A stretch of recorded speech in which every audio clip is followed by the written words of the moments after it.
Hi guys, welcome back again dito sa ating YouTube channel. And today's video guys ay ipakita ko sa inyo yung puno ng saging ay bigla na lang siyang natumba.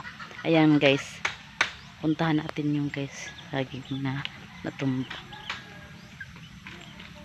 Sayang guys talaga guys, kasi sobra pa naman ang mahal ng bigas ngayon guys.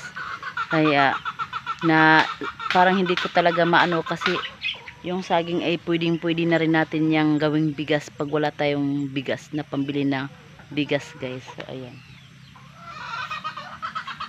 Yan guys. Pakita ko na sa inyo guys. Ayan. Natumba siya guys, oh. Ayan, sayang yung saging yan guys, oh. Bigla na lang siyang natumba. Ewan ko kung na paano siya guys. Ayan, natumba siya. Ayan.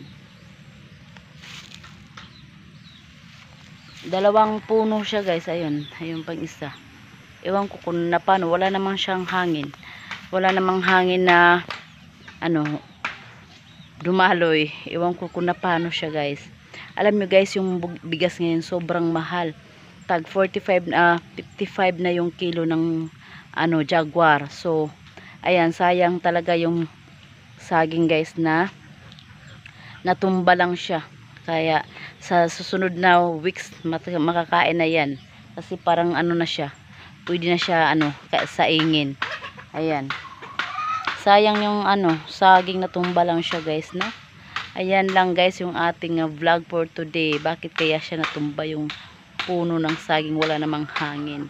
Ayan lang guys yung ating vlog for today. Hope you enjoyed this video. At kung bago ka pa lang dito sa aking YouTube channel, please don't forget to subscribe and click the notification bell para updated ka sa lahat ng videos ko. Ayan guys, hindi pa talaga naulian ng ako ang surprise. So yan lang guys ang ating vlog for today. Bye bye for now and see you in my next video.